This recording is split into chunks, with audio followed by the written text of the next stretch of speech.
Good morning again. This is Pam. I am flying without either of my co-hosts, Rosalie or Joe, today, but I do have a very special guest, and we will introduce her here shortly. Um, well, first, let me say that she is one of the West Nashville OGs, okay? And we will introduce her here in just a moment. I would like to briefly address the issue of the changes taking place in Nashville. Um, I have been in Nashville for a number of years. My family has been here for several generations. I went to high school here, and needless to say, like all major cities, Nashville has undergone quite a bit of changes. So I thought I would look up the question online and see what people's responses were. What has changed in Nashville over the past 4 decades? That was the question someone posed on Reddit 5 months ago, and the person used the name r/Nashville. Okay, 5 months ago, here's what they said. A genuine question asked with the best intentions. Back in the 80s, my grandfather, God rest his soul in peace, used to dream of moving to Nashville. Many of his old friends did, but he never managed to due to a variety of reasons. However, he kept telling my mother about what an amazing place it was to live at and how he wanted for our whole family to move to Tennessee. Now that I'm an adult, I'm honestly considering moving there in the future, but I keep reading comments of people from Tennessee complaining about how difficult life has become there after the pandemic for all sorts of reasons, including floods, question mark. Not sure about the veridicity of that part. And I was just wondering, is it true? Have things truly gotten so terrible that you'd rather move somewhere else? Or is it still the amazing, worth living in place I heard about? Why or why not? And if not, what is some what is some similar place in Tennessee that you'd recommend instead and why? So that person, their question was along the lines of what I was thinking, but I would like to give this one commentary by someone that used the name Freddie Millions.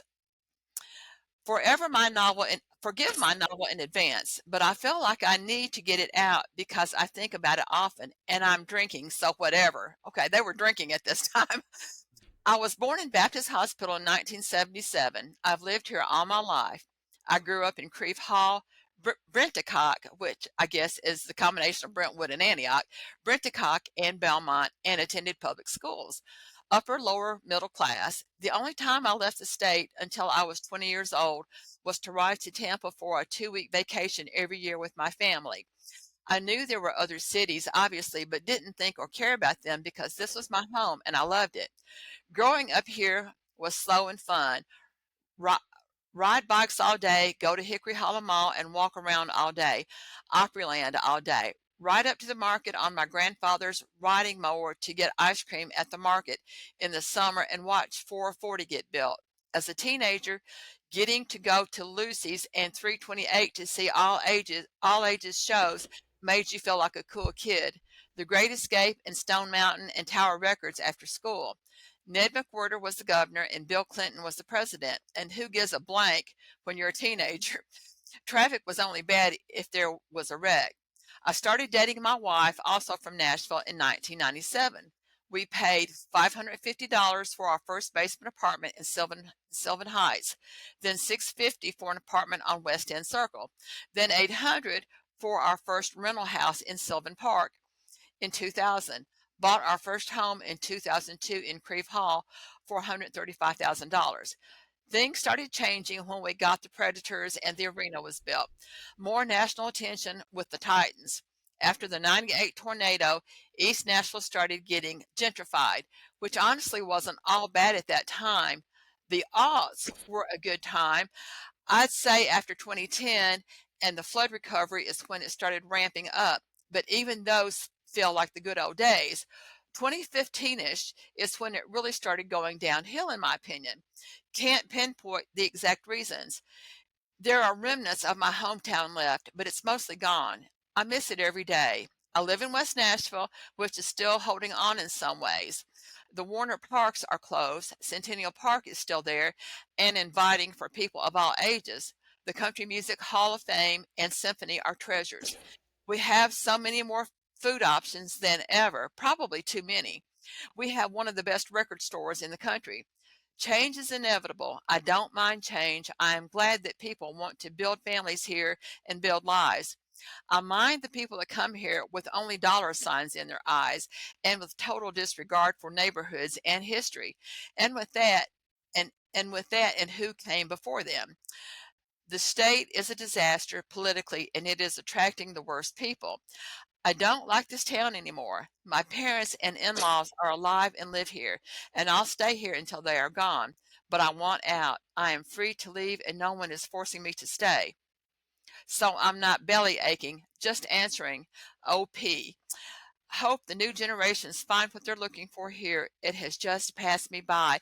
And with that, I would like to introduce Lolita Carver Kinnard, one of the West Nashville OGs. Good morning, Lolita. Good morning. Hello, hello. How do you do? How do you do today? Oh, yeah. It's a great sunshiny day here in Nashville, Tennessee, and I'm just so glad to be with you today. Well, good morning, and thank you for that uplifting song. That really that really helped make my mood a lot better. So, Lolita, you have lived here your whole life, I guess, and Yes. you The last few years, I will get to that. I have moved out of the county right now into a county close to Nashville. So, but but you yes, 63 years I lived in. I'm a native Nashvilleian. That's right. You've been here. You've been in the region your whole life, and Yes, I met you when I was a teenager through our mutual friend Peggy and her yes. family when they moved over on Reese Avenue in the Nations area. And so, having mentioned the Nations, I would like to ask you to begin with, tell us a little bit about what you perceive like as being when you were growing up here and how it has gradually shifted to where it is today. One thing that I remember is community. We were a community where we lived, and you could be at someone's house all the time, and uh, and not be afraid to walk there. Even so, I feel that size has made such a difference now in getting around and who we're around, and just the everything that's going on that's with busy schedules. Right. Well, and Nashville's not exactly the kind of place anymore where you would trust your kids to walk a block to their friends because uh, you would be afraid that somebody would grab the kids on the way. I was raised in the Nations also on Indiana Avenue, and we'd walk all the way to New York Avenue, and I know that's over a mile, and not feel a thing about it. No Yep, fear at all. you wouldn't be concerned. Um, No. I lived on Murphy Road when I was in high school, and we walked all over the area. We would walk up Bowling Avenue, up through the Richland area, and further up Bowling, and we would walk up through the States areas. And like you said, there was no concern. And I'm going to adjust my camera a little bit. There was no concern. There was no fear. Um, but having said that, what what was life like when you were a child? Tell us about your your playmates, what you all did for recreation, and what was life like in high school? Well, fortunately, I have a large family. So my mother had all girls. So we were able to entertain ourselves. Our neighborhood uh, was also, they were full of kids. You were always at someone's house playing. We used our imagination. When you have that many, you can have all kinds of fun and games and talent shows. Oh, yeah. Now, speaking of all girls, there were three girls in my family and one boy. How many girls were in your family? Well, I have my parents divorced when I was young, so I have two different. They're one family, but I have my mother had five girls, and then my father had two more boys and two girls. So there's nine total. Oh my goodness. Yeah, You yeah. know what? You're not going to believe this. There were that many in my family because we had 5 stepbrothers and sisters, and there were 4 of Mhm. us Mhm. after I moved out of West Nashville and my mom remarried. And you're right, when you have that many siblings, there's always something to do. Even if you Yeah. don't live together, you're going to congregate and do things. Um, We were raised during a time to where families live together also, and that's returning now just because of I think expense. Things are so high that you've got to, in order to make it, you join your family back together. So we lived with my grandmother growing up also, and so that's just such an inspiration, a time, and I'm so thankful for that. my grandmother helped to raise us to at intervals. My father was a military man, and Mm-hmm. after my parents divorced, my grandmother helped take care of us until we were old enough to take care of ourselves. And her faith and her religious beliefs were a tremendous influence in our lives. Oh, amen. And that part of her legacy continues to live through us also in how we live our lives. Right. And speaking of the generations coming back together and living together, as you can tell, I live with my daughter and her family, Mm-hmm. but it really wasn't so much that I was needing to at that time. They needed me to help supervise their children before and after school so that they could be about the business of working and supporting everybody. Right. Mother and And fathers both work now. Years ago, one of the mothers were usually had that opportunity to be home. And so that makes a big difference in our children's lives today, I think. oh, it certainly does. If the mother is able to be there and to see the children, be able to know what's going on and to Hmm. say yes or no when they need to be told no, which I still get some flack for that from my grandkids. You made our lives miserable. You make everything terrible by telling us no. But anyway, Yeah, well, that's part of the vocabulary, so you're going to hear it. so okay, Lolita. Now you had a blissful time working as secretary at Percy Priest Elementary School. Is that correct? I did, yes. And what were the years when you worked there? I began the school year of 1985-86, but I didn't begin until that February. The secretary had retired. So they needed someone in the office. I was a substitute office educational assistant, uh, and hadn't been working very long at all there. And I was just going to stay a couple weeks until they found a permanent secretary. So that was in 1986, the spring. And so summer came, and the principal says, how would you like to come back? And I said, well, I'm not a secretary, but I did well.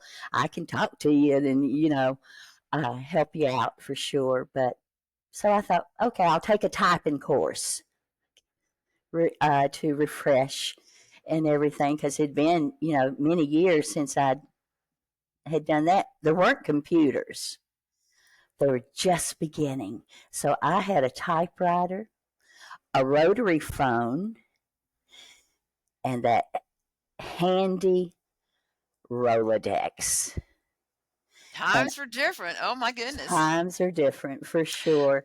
Everything was done on paper. So, you know, that rotary phone came in handy with phone calls of helpful people that got me through. And I retired after 36 and a half years at being at Percy Priest, the same position. And it was just a good family time. And it was my home I was for going to say that had to be your home away from home. Yes, and it's the children's. You think children in school 7 hours a day. That's more than their uptime of being at home and Right. being with their family. So those students were and are my family. And it's just a blessing that I got to share so many years with so many, just thousands of students and their families. And when you came into my home, then I wanted you to have and feel the hospitality that you deserved and that you couldn't wait to hardly come back again. And you are a Southern belle. That is Southern hospitality. Amen. And it doesn't cost much to be kind. No, it Nothing at doesn't. all. A little bit of your time. Okay, now tell us, tell the story for those who haven't heard it about the teeth. Oh, Okay. yeah. All right. So, yeah, I was the official tooth puller. I'm sure many schools have that person, but little Cynthia O'Rourke was my first victim.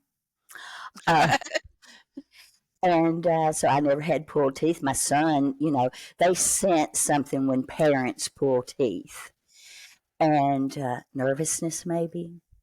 But I wasn't with her or anyone afterwards. And so I thought, they've got to trust you and they got to know when it's least expected. So I thought, there's a little song my mother sang to me and all my sisters whenever she would pull our teeth. And I added something to it. And this song's over 100 years old, I bet. And I'm going to share it with you because it just has meant so much to so many children over the years.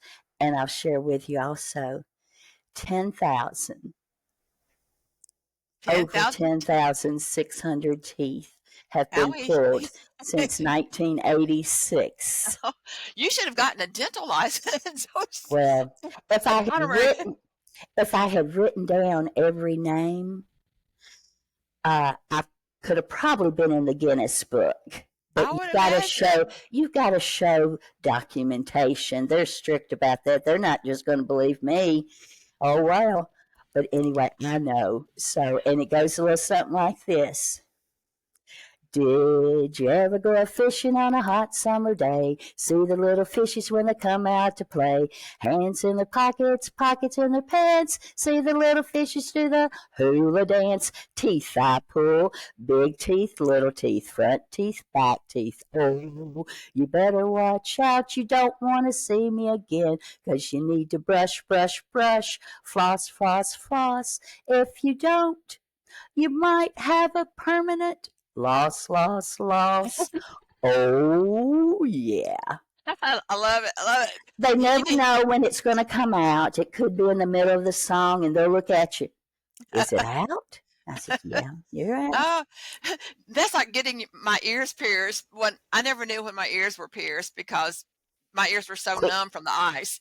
Yeah, the ice. Mm. Ooh, Now, that yes, the ice is works. Now, there's another thing. So Rosalie is the one that wanted to bring up this idea, and I think it was a lovely idea to talk about the pinkies.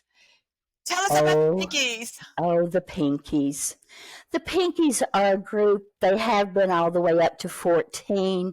Now we're at 12 girls who we all went to um, some time or another to school together, whether it was junior high, that's the biggest part. Everyone went to elementary with someone in our group. And we started back in 1961. And then the junior high was in 66 to 70.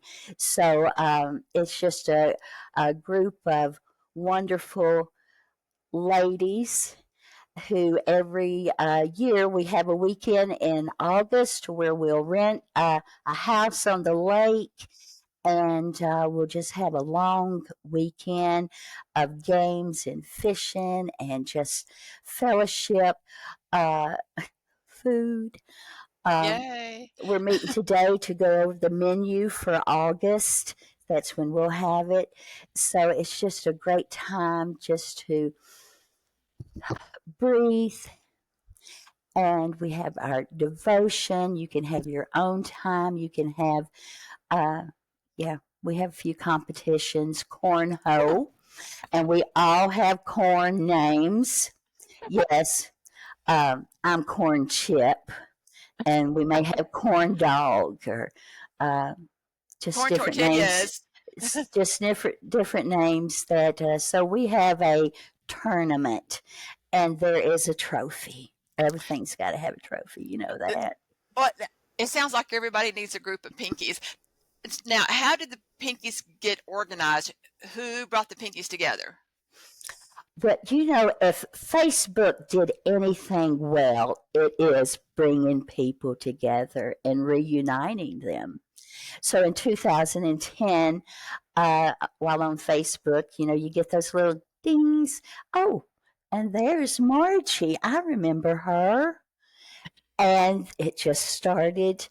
From there, we talked for several hours that day and just reunited and reminiscing. And they said, well, we should get together. And so, yeah, well, I know where this one is. I know where this one is. And we had, by the time it was done, we had a big reunion going on. The boys wanted to be included, even. So what about us? We were just going to go out to eat, but we had a big reunion, and we've been meeting every year since 2010 with our WA Bass junior high school classmates, and so we have a see you in September. And that's where we'll get together one afternoon and just have a potluck and karaoke. So anyone who's the class of 1970 WA Bass, come on down. We have a place for Absolutely. you. I was fortunate enough to come with Lisa last year to visit Just as that her reunion. guest, Hmm That was really a what we sweet do. time. That was a Yeah. sweet time and excellent food, by the way. Oh my goodness, Yes. Southern cooking at its best. And we have shared this community of classmates. You know, we've shared griefs, we've shared celebrations, just all of those things that bring people together. And it's just a blessing that we just can't hardly wait to the next time. It's like having surrogate brothers and sisters. Yeah, yeah, yeah. Hey, Hmm sister. And we call each other that, brother and sister. Sister. Exactly. Yep. Uh, yes, that's why you are one of the OGs. You are one of the originals of the West Nashville modern history time. Sometimes I'm beginning to feel like we're ancient history, but in Yeah, the contemporary times, you know, you're one of the OGs. this is the year that we many of us will hit 70. And so I know I'm not far away from that. And I'm just, you know, it's always good to have a number.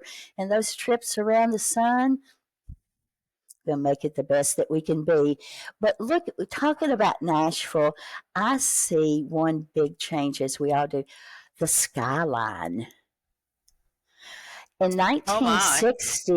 1960, you were able to see, and even 70, the Capitol, the Yes. LNC Tower, Hmm National Life, the Hotel Hyatt Regency.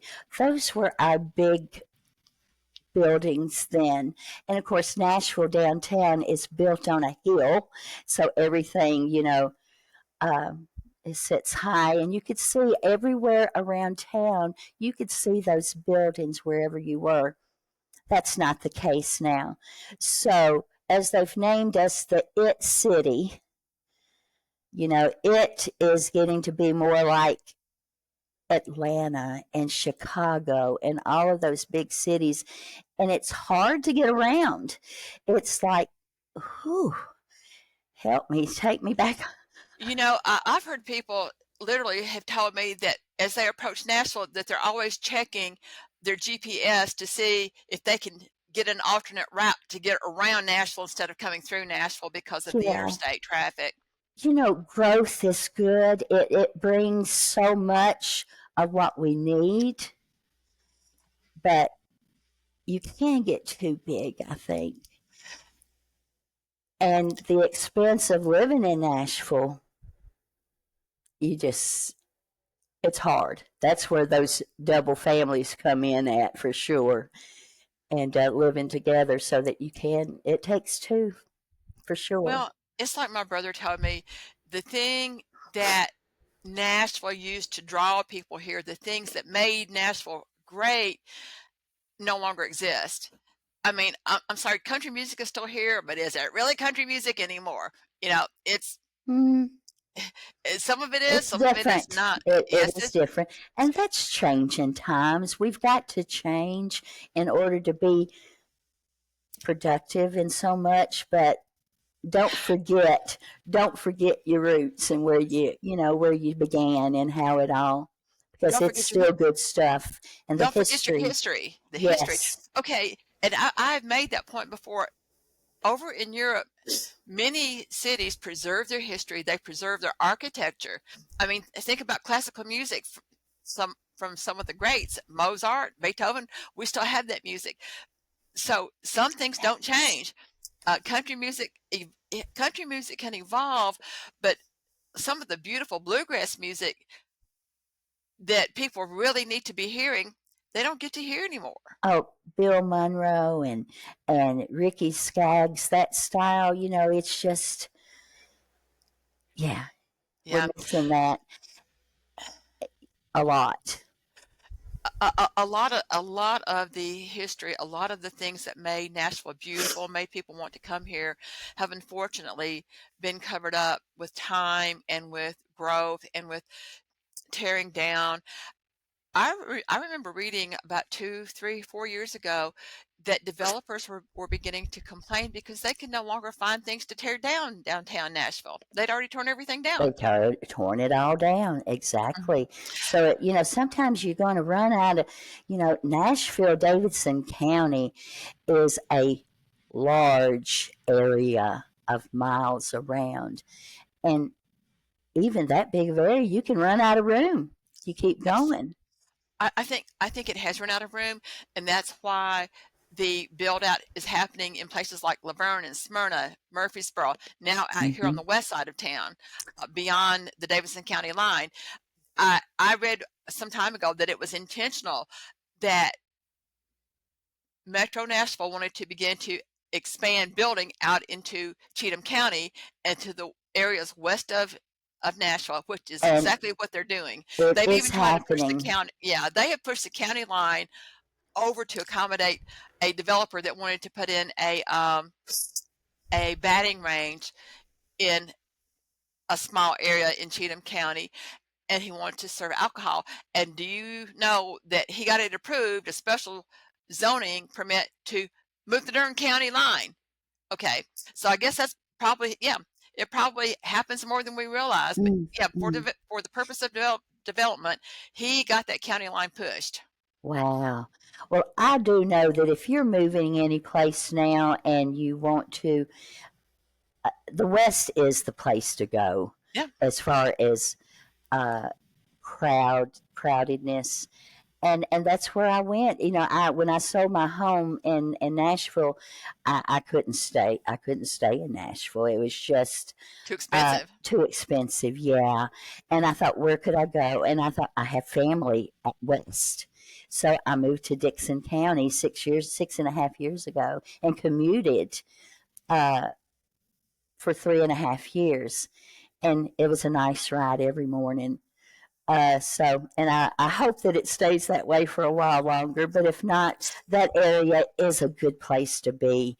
And for anyone who's, wants comfortable Who's living. considering anyone who's considering Middle Tennessee? Yeah, yeah. Well, Lolita, I guess it's time for us to say goodbye. Do you have any parting Oh, words? okay. Well, I'm just thankful that to be with you here today. I'm sorry we missed Rosalie. I was really looking forward to that. But y'all are just the best, and you know, this area is still a great place to be. We have many wonderful people, and so just help our children be the best they can be. Well, hey, a lot of podcasts have big numbers, a lot of podcasts have celebrities, but we have got Lolita. Oh yeah. And we have Rosalie and we have Joe. Okay, everyone, this is Pam signing off for Tennessee Girls and Boys Talk. Masters, have a great day. Bye, Lolita. Love you, mean it.